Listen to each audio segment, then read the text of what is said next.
Благодарам, председателе. Почитувана јавност, почитувани пратеници, почитуван заменик министер, нова работна недела, нов ден, ново задолжување. Јас не знам,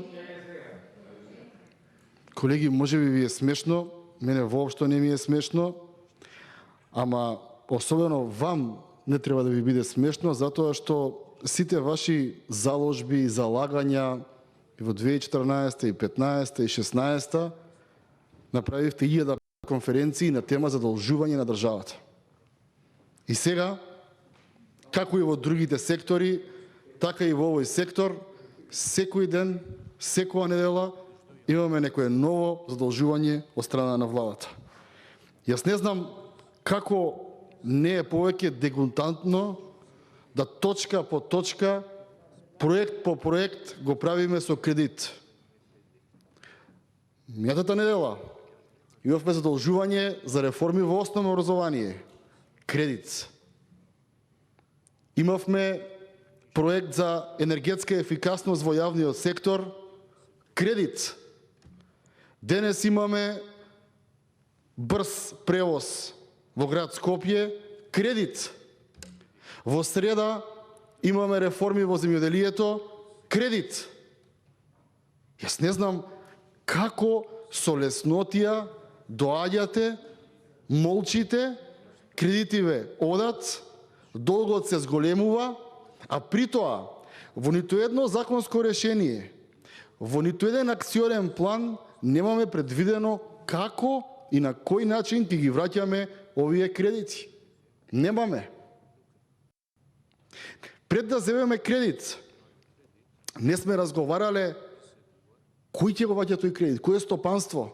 Единствено што правите е земате кредити на 3 години грејс период, а после 3 години таа некоја друга влада нека му мисли. Или што би рекол народот, по мене потоп. И тоа не е во ред. Јас не знам, кога седите на седница на влада, зошто не му кажете на премиерот, премиере, веќе ни е срам да бараме кредити во собранието.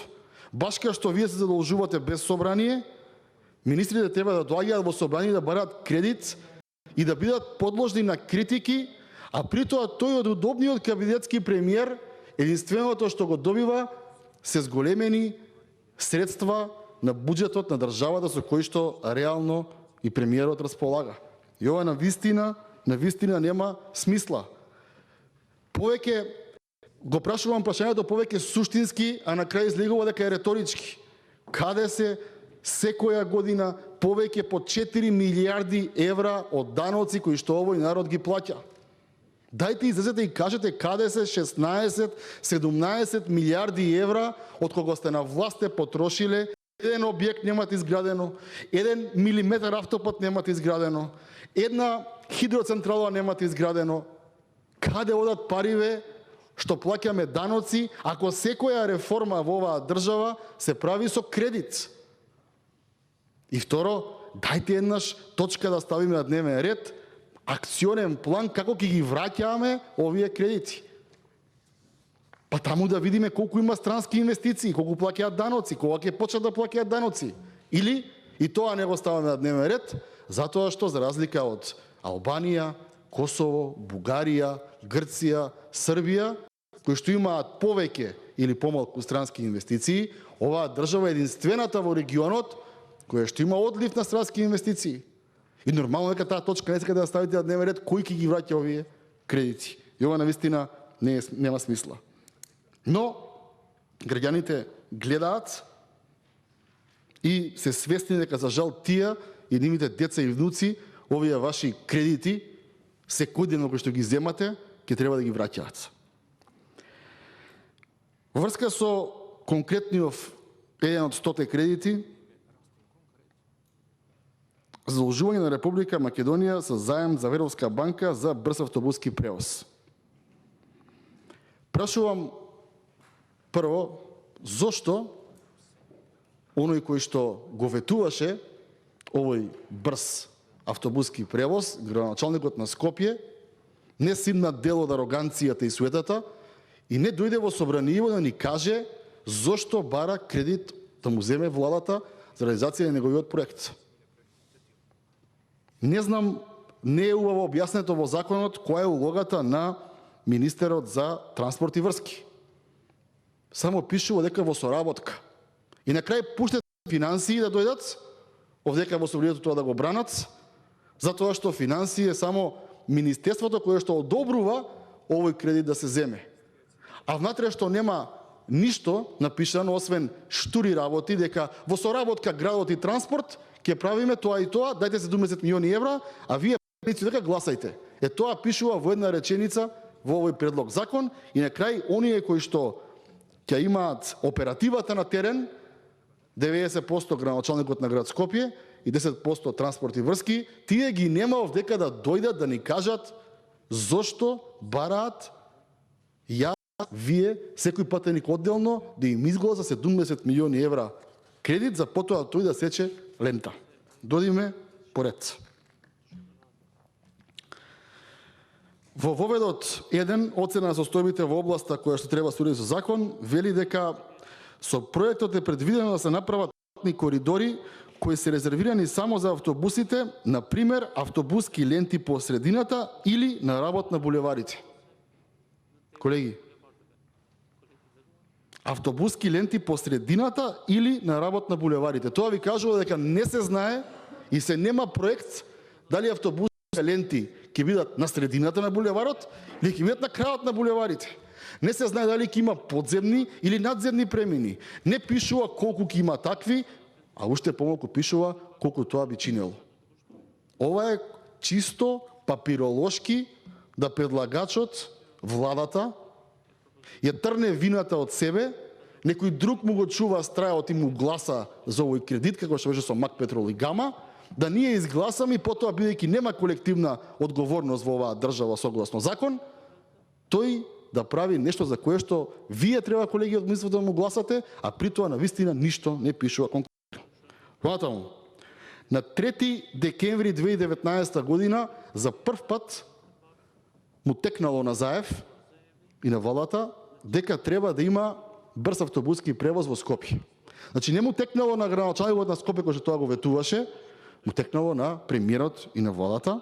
И дури на 3 декември 2019 година, на 160 и не знам која седница на владата, донеле одлука да побараат средства од Европската банка за обнова и развој, но овие им рекле, добро, ќе ви дадеме средства, но тоа треба да се донесе закон во рамки на собранието на државата, за тој кредит потоа да се враќа. Поставувам прашање, зошто дури сме чекале да дојде декември 2019 година за да се почне овој проект? Нели тоа беше изборно ветување? Нели требаше сега и веднаш да се почне со Скопје? Не му текнало градоначалникот на Скопје и текнало во декември на владата. Второ, износи две транши. 70 милиона евра е целокупната.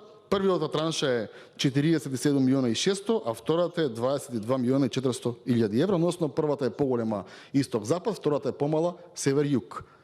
Ако веќе го земаме кредитот, што остро се противам против тоа и протестирам, а ќе ви кажам и зошто на крајот. Зошто тоа го земаме наеднаш кредитот? Ако оваа големава транша од Драчево до Ѓорче Петров, до Сарај, се гради неколку години, тогаш втората транша може да земе понатаму, после неколку години. Зошто? Бидејќи на 22 милиона и 400 илјади евра, за 4 години каматата кошта.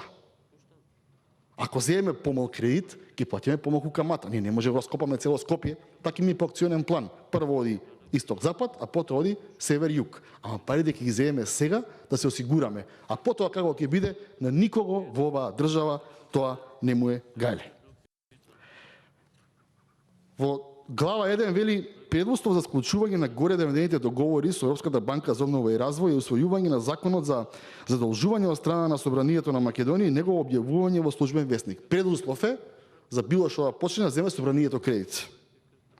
Прашувам уште еднаш. Му го чуваме страот на Заев. Повторно ќе носиме закони. Повторно ќе бираме фирми, така за клинички предлагате, така за Гама предлагате. До кога ќе го правиме ова? И потоа пак ќе се погледнеме во очи. И пак ќе ве прашам кога ќе дојде извештајот од комисијата, бидејќи се до тоа ќе биде нотирано. Зимам 10 минути ни е времето. Во поглед на целисходноста на законот, сега ќе имаме дебата, сакам да истакнам следново. Дали треба да има брз превоз во Скопје? Да, треба да има. Кога требаше да биде почнат? Вчера. Требаше да биде почнат времето на Ристо Пенов, уште кога беше градоначалник, и времето на Коце, и времето на Шилегов. Дали Шилегов требаше да го направи првата година кога имаше искрена намера? Да, можеше и го направи. И не го направи. Го направи сега владата, а не господинот Шилегов. Дали имаме ароганција од страна на градоначалникот на Скопје, кој што тука не е дојден да ни образложи?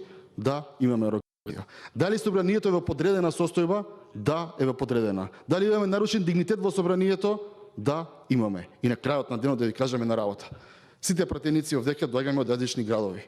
Јас доаѓам од Скопје, од Карпош, од прва изборна единица.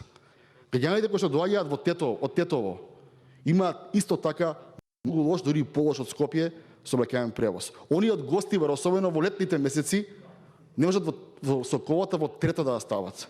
Исто и во Штип, исто и во Охриц.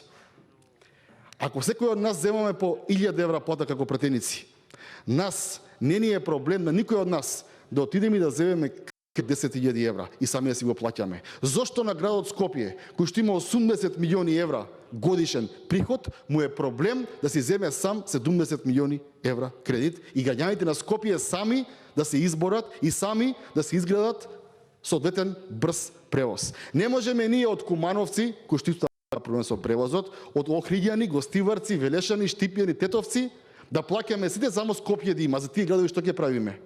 Или победа на локални избори значи кој ќе го освои Скопје и ова е 7ми закон поред во кој што дел се задолжуваме ние и дигаме рака овдека, а дел зимаат тие сами кредити, ќе му одигаме рейтингот, светата и егото на Шилегов, кој што при тоа му е тешко да дојде овдека и да објасни зошто. Ама тоа ќе треба да објасни зошто чекаше 5 месеци пред да си оди од функцијата. Благодарам. За реплика пратеничката Даниела Марковска.